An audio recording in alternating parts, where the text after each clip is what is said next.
What should we be looking for today? Well, I mean, Obama's aides have already previewed his speech a little bit. He's, of course, going to talk a lot about Iran and, reiterate lines that he's used before, that the U.S. will do whatever is necessary to prevent them from getting nuclear weapons. He'll urge Arab governments to deal with the root causes of the unrest there. He's going to talk about the ambassador, Chris Stevens, of course, from Libya, who died several weeks ago, and talk about his mission and how it was not in vain, and say that he'll stand by the governments in the region, that he's not planning to pull out in any fashion diplomatically. He'll talk about his resolve to defend Israel at all costs, that sort of thing. I think it'll be pretty robust, his last big foreign policy address before the debates, and then, of course, before the election itself. And Neil, this is President Obama pushing up against some falling poll numbers in terms of how he's doing among voters in foreign policy. We have up on the screen there for viewers a recent poll by WSJ NBC from September 12th to the 16th. It shows that Obama's approval rating is 49% versus the disapproval rate, which is 46%. Tell us about how that has changed given all the turmoil we've seen recently in the Middle East. Well, I mean, he's had really unusually high approval ratings on foreign policy for any president, and particularly for Democratic presidents.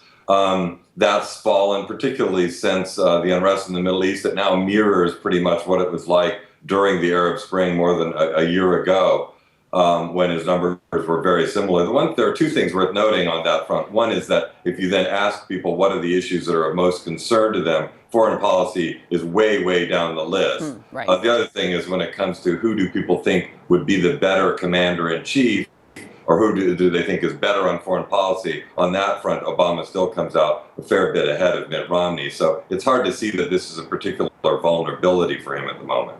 And now, who should we view as being Obama's audience today? Meaning, is this pure campaign when he's speaking up there, or is he speaking more to Middle East leaders, again, given, post the killing of the U.S. ambassador to Libya?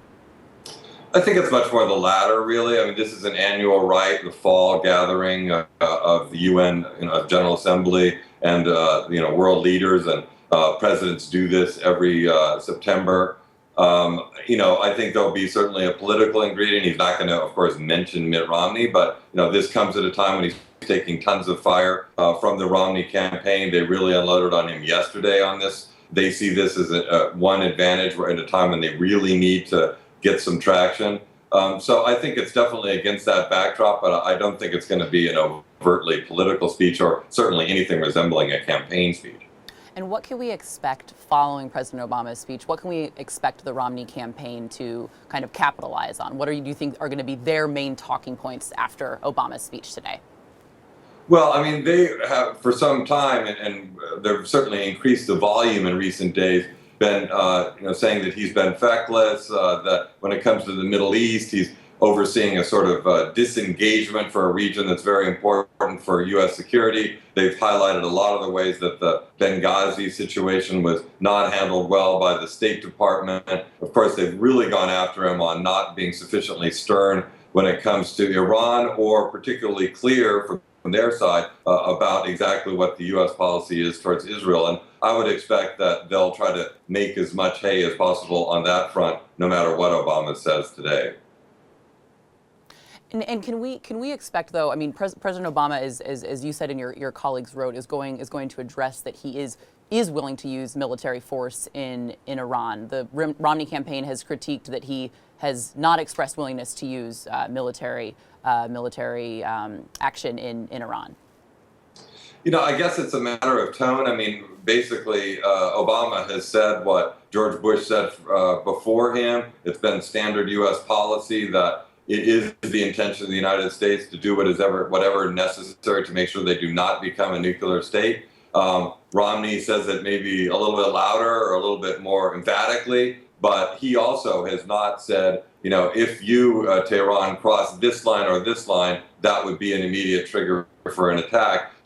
He shied away from that. It's also the kind of thing that the administration has not wanted to do. So in a way, their policies on this really don't have a lot of light between them.